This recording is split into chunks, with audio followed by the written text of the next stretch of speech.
మన దేశంలో బ్యాంకింగ్ సెక్టార్లో కుంభకోణాలు కొత్తేమీ కాదు. తాజాగా ఐడిఎఫ్సి ఫస్ట్ బ్యాంక్లో సుమారు 590 కోట్ల మోసం జరిగినట్లు బ్యాంక్ యాజమాన్యం గుర్తించింది. అయితే అంతకుముందు మన దేశంలో ఇలాంటి మోసాలు భారీగానే జరిగాయి.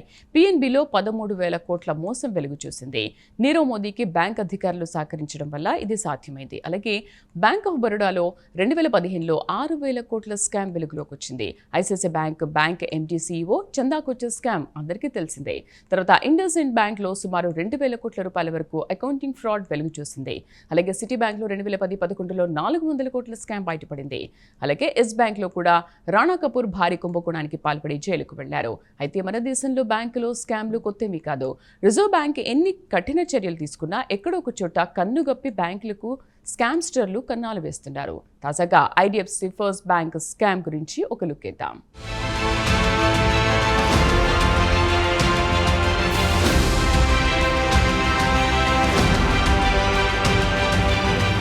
ఇక మన దేశంలో బ్యాంకింగ్ రంగంలో మోసాలకు అడ్డు అదుపు లేకుండా పోతోంది.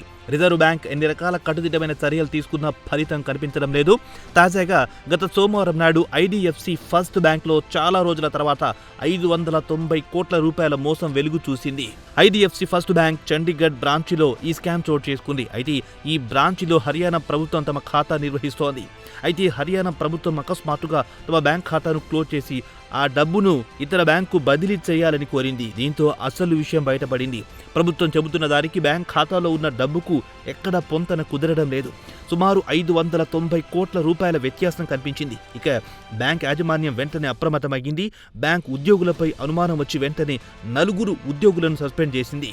ఇక ఈ మోసం ఈ నెల 18వ తేదీన వెలుగు చూసింది. వెంటనే హర్యానా ఫైనాన్స్ డిపార్ట్మెంట్ ఒక సర్క్యులర్ జారీ చేసి ఐడిఎఫ్సి ఫస్ట్ బ్యాంక్తో పాటు ఏయూ స్మాల్ ఫైనాన్స్ బ్యాంక్తో ప్రభుత్వ లావాదేవీలు నిలిపివేయాలని కోరింది. తదుపరి ఆర్డర్ ఇచ్చే వరకు ప్రభుత్వానికి సంబంధించిన బ్యాంకింగ్ లావాదేవీలను నిర్వహించరాదని ఓ సర్క్యులర్ జారీ చేసింది. హర్యానా ప్రభుత్వానికి చెందిన అన్ని డిపార్ట్మెంట్లను వెంటనే ఐడిఎఫ్సి ఫస్ట్ బ్యాంక్తో పాటు ఏయూ స్మాల్ ఫైనాన్స్ బ్యాంక్లో లావాదేవీలు నిర్వహించరాదని ఆదేశాలు జారీ చేసింది. ఈ బ్యాంకుల నుంచి ఖాతాలు క్లోజ్ చేయాలని సర్క్యులర్లో కోరింది. ఫైనాన్స్ డిపార్ట్మెంట్ వద్ద ఉన్న రికార్డులు బ్యాంక్ ఖాతాలో ఉన్న డబ్బుకు ఎక్కడ పొంతన కుదరడం లేదు. దీంతో ప్రభుత్వం వెంటనే తమ బ్యాంక్ ఖాతాలను క్లోజ్ చేసి ఇతర బ్యాంకులకు ట్రాన్స్ఫర్ చేయాలని ఐడిఎఫ్సి ఫస్ట్ బ్యాంక్ను కోరింది.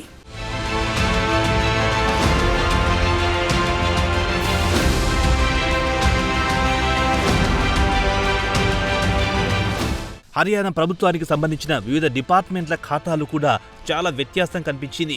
దీంతో బ్యాంక్ యాజమాన్యం వెంటనే బ్యాంకులో మోసం జరిగిందని మార్కెట్ నియంత్రణ సంస్థ సెబీ ఈ నెల 22న సమాచారం అందింది. తమ ఫైలింగ్లో అనధికారికంగా మోసపూరితంగా కొంతమంది ఉద్యోగులు చండీగఢ్లోని బ్యాంక్ బ్రాంచ్లో మోసాలకు పాల్పడ్డారని వివరించింది. ఇక హర్యానా ప్రభుత్వం ఖాతాల నుంచి అనధికారికంగా డబ్బు విత్డ్రా చేశారని పేర్కొంది. ఈ స్కామ్లో తమ ఉద్యోగులతో పాటు బయటి వ్యక్తులు లేదా సంస్థల పాత్ర కూడా ఉండొచ్చని అనుమానాలు వ్యక్తం చేసింది. అయితే ప్రాథమిక విచారణలో కేవలం ప్రభుత్వ ఖాతాలకు సంబంధించిన అకౌంట్ల నుంచి మాత్రమే డబ్బు విత్డ్రా జరిగిందని తేలింది. అది కేవలం ఒక చండీగఢ్ కు సంబంధించిన ఒకే బ్రాంచ్ లో జరిగింది. ఇతర కస్టమర్ల ఖాతాలు సేఫ్ గా ఉన్నాయని బ్యాంక్ యాజమాన్యం తెలిపింది. అయితే ఐడిఎఫ్సి ఫస్ట్ బ్యాంక్ లో జరుగుతున్న తాజా పరిణామాలను తాము క్షుణ్ణంగా గమనిస్తున్నామని ఆర్బీఐ గవర్నర్ సంజయ్ మొహరోత్రా ఒక ప్రకటనలో పేర్కొన్నారు. అయితే బ్యాంక్ యాజమాన్యం మాత్రం 590 కోట్లు ఖాతాలో మిస్ మ్యాచ్ అవుతోందని తెలిపింది.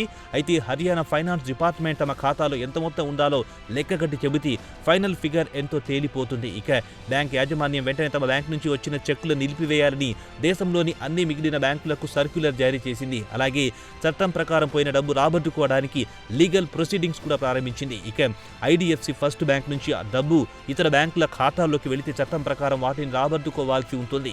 ఇక బ్యాంకులో మోసం వెలుగు చూసిన వెంటనే 4 ఉద్యోగులను సస్పెండ్ చేసి విచారణ మొదలెట్టింది. ఉద్యోగులపై క్రమశిక్షణ చర్యలను ప్రారంభించింది. సివిల్, క్రిమినల్ ప్రొసీడింగ్స్ మొదలెట్టింది. పోలీస్ కేసు కూడా ఫైల్ చేసింది. బ్యాంక్ ఆడిటర్లకు కూడా సమాచారం ఇచ్చింది.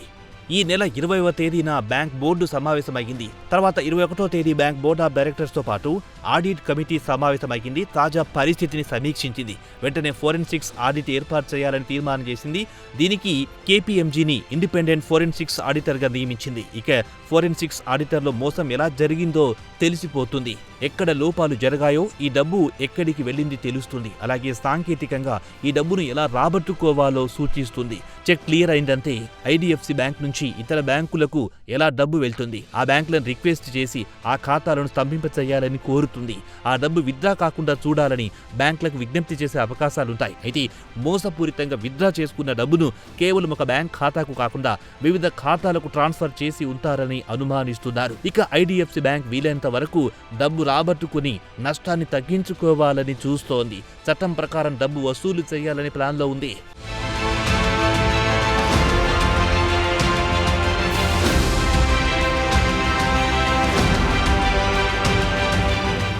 ఇక ఐడిఎఫ్సి ఫస్ట్ బ్యాంక్లో స్కామ్ వెలుగు చూసిన వెంటనే స్టాక్ మార్కెట్లో ఈ షేర్ దారుణంగా పడిపోయింది. ఇంట్రాడేలో ఏకంగా 20% క్షీణించింది. ఈ బ్యాంక్ మార్కెట్ క్యాపిటలైజేషన్ ఒక్క రోజులో సుమారు 14,438 కోట్లు హారతి కర్పూరం అయ్యింది. ఇక బ్యాంకులో జరిగిన స్కామ్ కారణంగా బ్యాంక్ షేర్పై తీవ్ర ప్రభావం చూపించింది. అయితే ఒక త్రైమాసికంలో బ్యాంక్ సంపాదించిన ఆదాయం కంటే ఎక్కువ మొత్తం ఫ్రాడ్ ద్వారా నష్టపోయింది. డిసెంబర్తో ముగిసిన త్రైమాసికంలో బ్యాంక్ నికర ఆదాయం 503 కోట్లుగా ప్రకటించింది. ఇక్కడ హర్యానా బ్రాంచ్ స్కామ్లో బ్యాంక్ 590 కోట్లు నష్టపోయింది. బ్యాంక్ సంపాదించిన లాభం కంటే అదనంగా 87 కోట్లు నష్టపోయింది. బ్రోకేజీ సంస్థలు 2025-26 ఆర్థిక సంవత్సరం నికర ఆదాయంలో 22% గండి పడుతోందని చెబుతున్నారు. అయితే నెట్ వాల్యూపై 1% ప్రభావం పడుతుందని అంచనా వేస్తున్నారు. ఇక మోర్గాన్ స్టాన్లీ మాత్రం ఈ ఆర్థిక సంవత్సరం నికర లాభంలో పన్ను చెల్లించడానికి ముందు ఫ్రాడ్ వల్ల 20% లాభంపై ప్రభావం చూపుతుందని వెల్లడించింది. తాజా పరిణామాల తర్వాత బ్యాంక్ ఎండీ CEO వి వైద్యనాథన్ భాగస్వాములకు ఇన్వెస్టర్లకు భరోసా ఇస్తూ ప్రకటన చేశారు. ఇది బ్యాంకింగ్ వ్యవస్థలో వైఫల్యం కాదని, బ్యాంకులో కొంతమంది సిబ్బంది చేసిన నిర్వాకమే అని చెప్పుకొచ్చారు. గత 10 ఏళ్ల నుంచి సుమారు 1000 బ్రాంచులు తెరిచామన్నారు. తన అంచనా ప్రకారం తమ ఉద్యోగులతో థర్డ్ పార్టీ వ్యక్తులు కుమ్మక్కై ఈ మోసానికి పాల్పడ్డారని ఆయన చెప్పారు. ఇది కేవలం ఒక బ్రాంచికి మాత్రమే పరిమితమయ్యిందని, అది కేవలం ఒక ఖాతాకి అని వివరించారు. బ్యాంక్ ఆర్థికంగా బలంగా ఉందన్నారు. అయితే తాజా స్కామ్ వల్ల లాభాలపై ప్రభావం చూపుతుందన్నారు. అయితే Q4లో స్టాండ్ ఎలోన్ ప్రాతిపదికన మంచి లాభాలు చూపించబోతున్నామన్నారు బ్యాంక్ ఎండీ CEO. అయితే మార్కెట్లో వినిపిస్తున్న ఊహాగానాల ప్రకారం హర్యానా ప్రభుత్వం ఖాతా అయితే పెద్దగా పట్టించుకోరు కాబట్టి నకిలీ ప్రభుత్వ చెక్కులను తయారు చేసి వాటిని బ్యాంకులో పనిచేస్తున్న 4 ఉద్యోగులతో కలిసి చెక్కును పాస్ చేయించి డబ్బును దండుకున్నారని చెబుతున్నారు. ఇక హర్యానా ప్రభుత్వం ఖాతాను మూసేసి డబ్బును ఇతర బ్యాంకు బదిలీ చేయాలని కోరినప్పుడు ఈ స్కామ్ వెలుగు చూసింది. అయితే మన ఇండియాలో బ్యాంకింగ్ రంగంలో మోసాలు తరచూ జరుగుతుంటాయి. కొన్ని రోజుల పాటు హడావిడి చేయడం, తర్వాత మర్చిపోవడం సర్వసాధారణమే అంటుంటారు బ్యాంకింగ్ రంగానికి చెందిన నిపుణులు.